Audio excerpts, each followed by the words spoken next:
Tune us in, turn us up, and tear the knob off. This is History in the Highway on West Star Media. It's the best of times, it's the worst of times.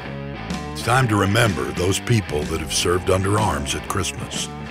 To all the men and women that have worn the uniform and put themselves in harm's way for liberty and freedom at Christmas time. We'll be right back. From the first days of the American nation, there have been men and women that have put themselves at risk for the nation's survival, for our country, for its people, for the ideas and ideals of liberty and freedom, even at Christmas time. They've stood on the line and stood between the war's desolation and their dearly loved homes. From Washington's Christmas letters to Lincoln's addresses to the troops to FDR wishing every soldier, sailor, Marine, and airman the merriest of Christmases in 1944, the American nation has sent its sons and daughters to war even during Christmas. We're going to start our Christmas narrative at what may have been one of the lowest times in American history, Christmas 1776. The United States Army under George Washington had been driven from New York. They'd been driven across New Jersey. They'd lost several battles. They'd lost many men. It was with almost a ragtag force of less than 10,000 that Washington crossed the Delaware to retreat into Pennsylvania. Christmas 1776 looked like the Revolution was coming to a screeching halt. Washington knew that as long as he could keep the army in the field, the Revolution could live. The opportunity for the American nation to be independent and free would live on. As long as that army could protect the Congress, the fledgling Congress of the United States, sitting in Philadelphia, the Revolution and the nation could live. But things were not looking good. The winter was cold. Supplies were very spare, to say the least. And the British had come in force. In August, there had been hundreds of British ships in New York Harbor. Through September, the war had raged, and the Patriot cause had taken a beating. By the end of November, Washington, with very few, was hunkered down in his headquarters at McConkey's Crossing on the Delaware River.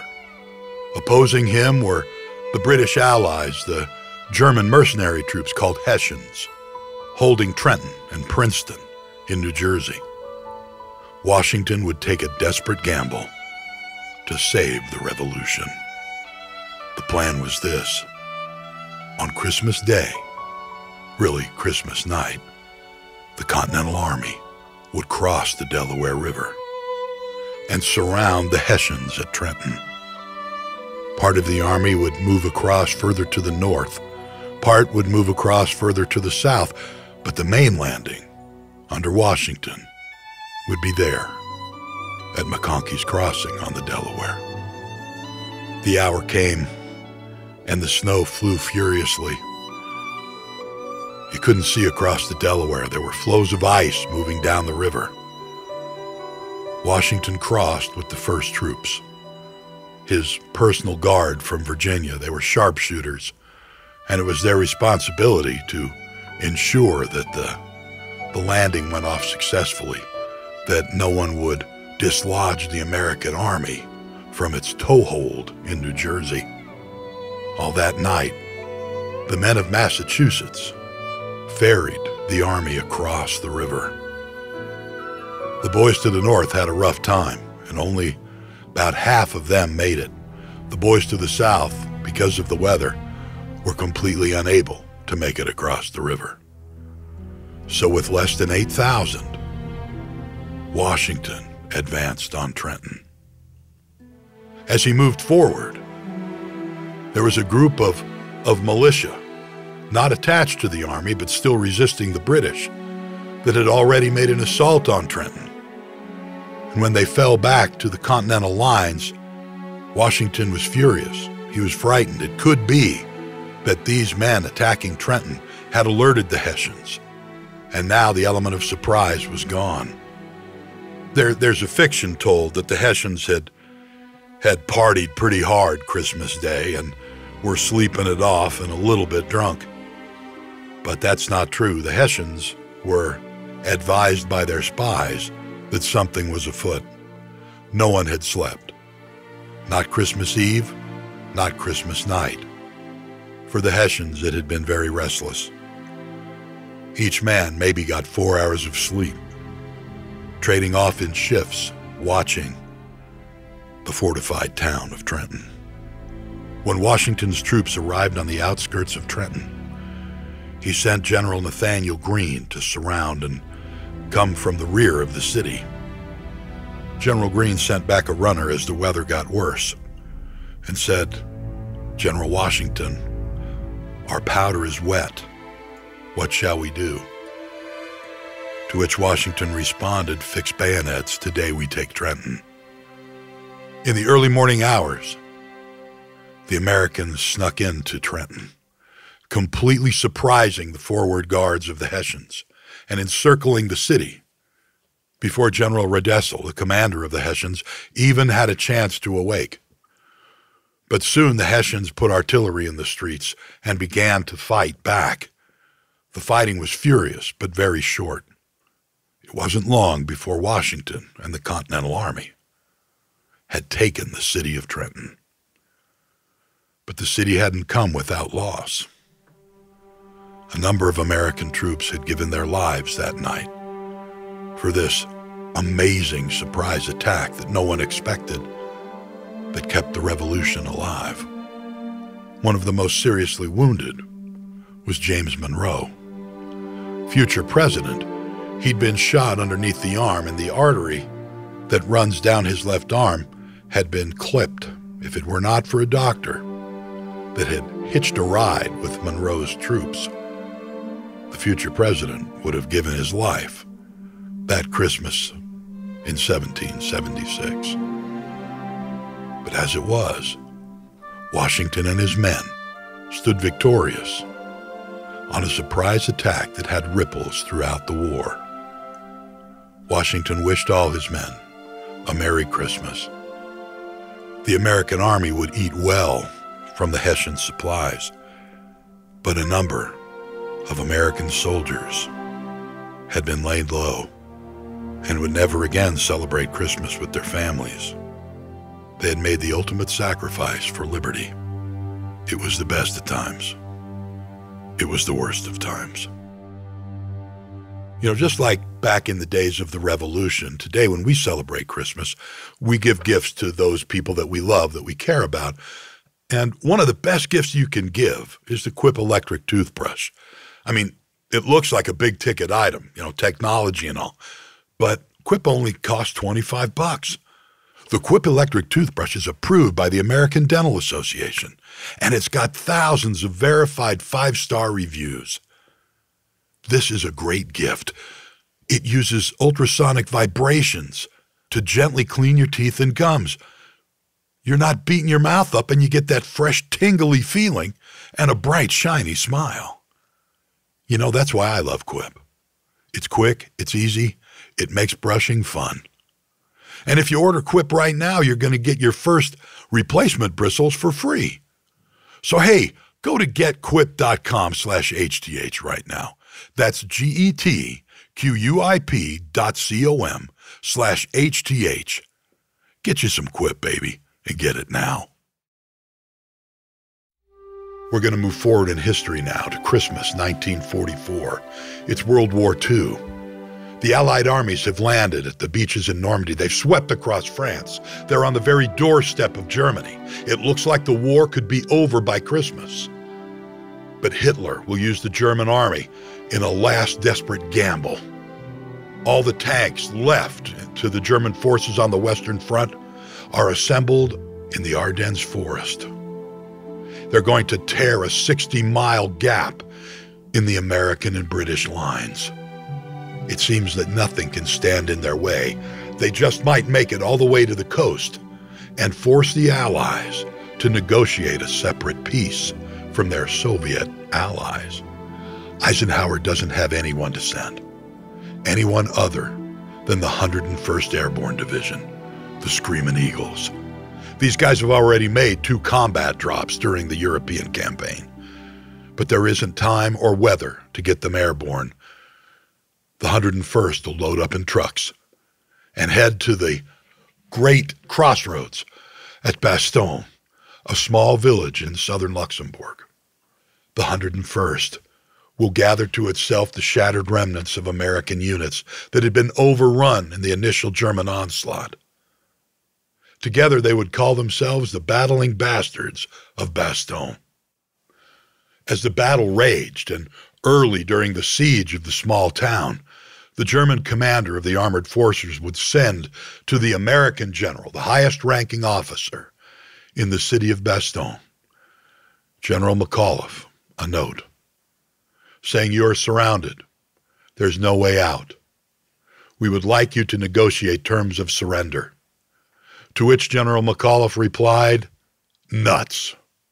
Yeah, you know, like nuts. The Germans didn't know what to make of it, but they figured this was a big, loud, resounding no. And the Battling Bastards of Bastogne would fight on.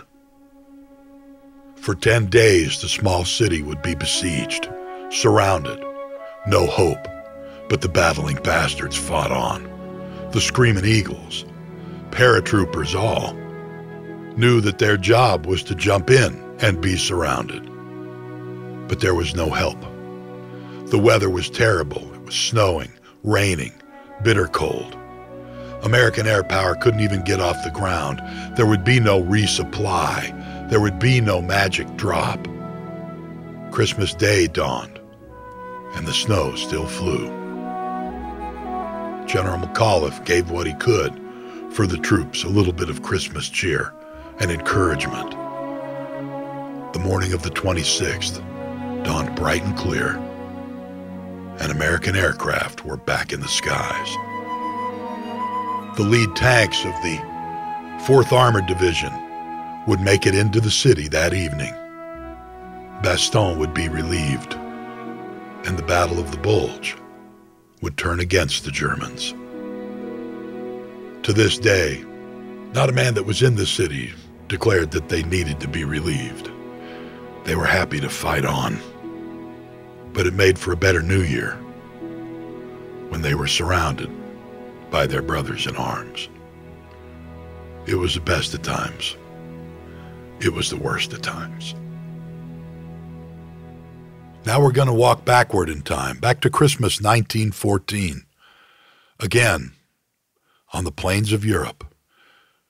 But at this time, it's the opening of the Great War, the war to end all wars, the one we now know as World War I.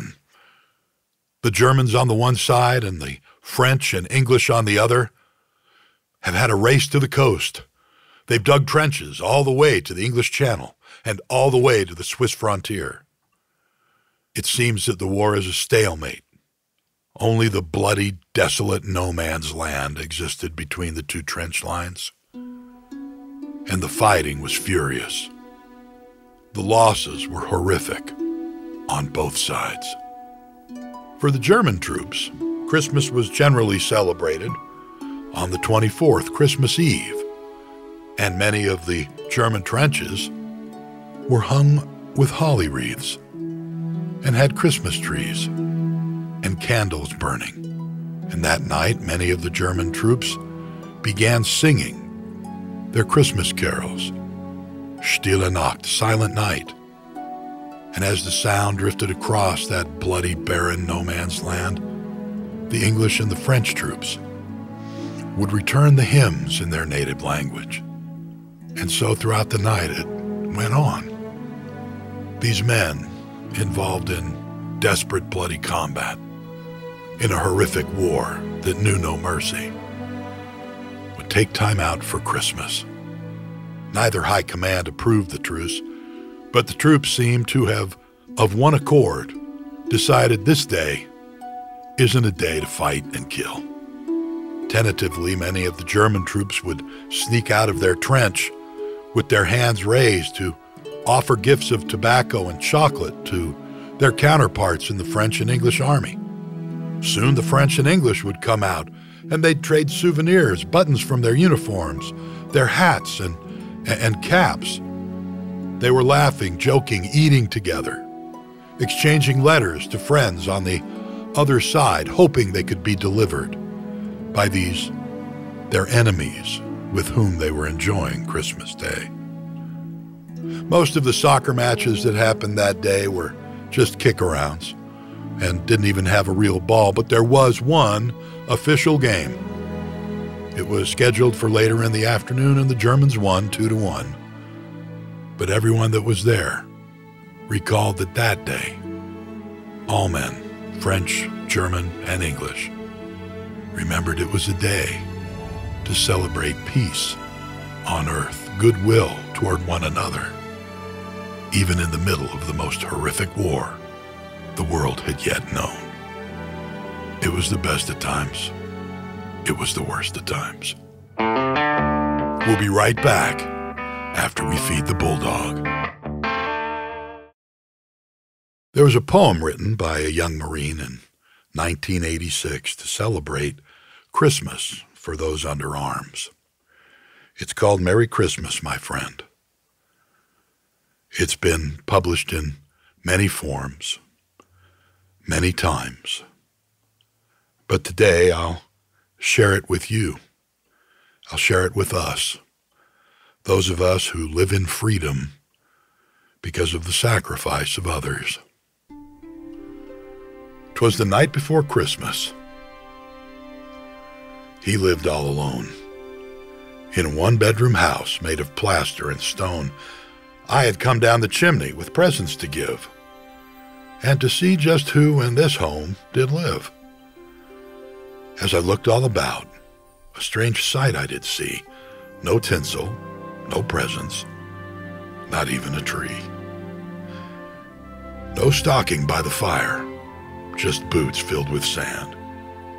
On the wall hung pictures of a far distant land, with medals and badges, awards of all kind.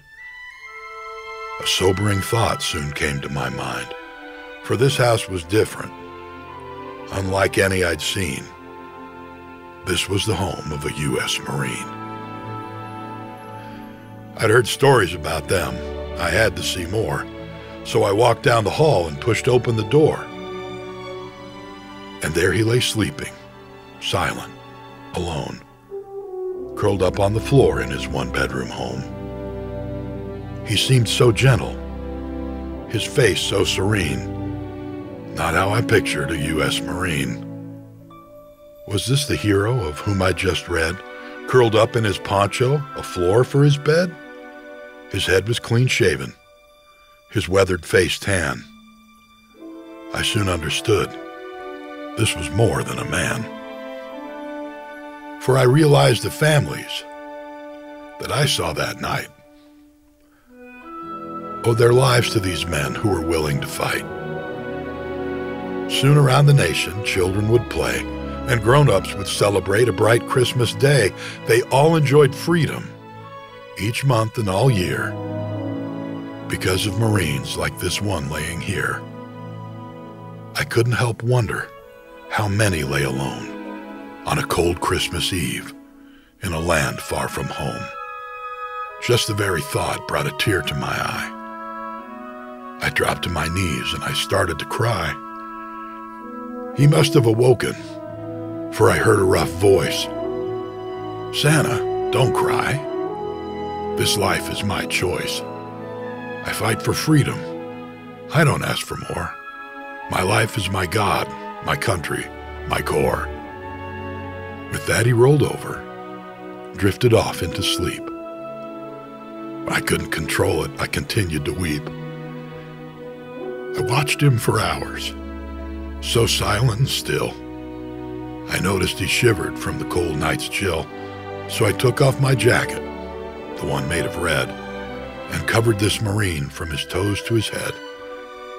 And I put on his T-shirt of scarlet and gold, with an eagle, globe and anchor emblazoned so bold, and although it barely fit me, I began to swell with pride, and for one shining moment, I was Marine Corps deep inside. I didn't want to leave him, so quiet in the night, this guardian of honor so willing to fight. But half asleep he rolled over, and in a voice clean and pure, said, "Carry on, Santa.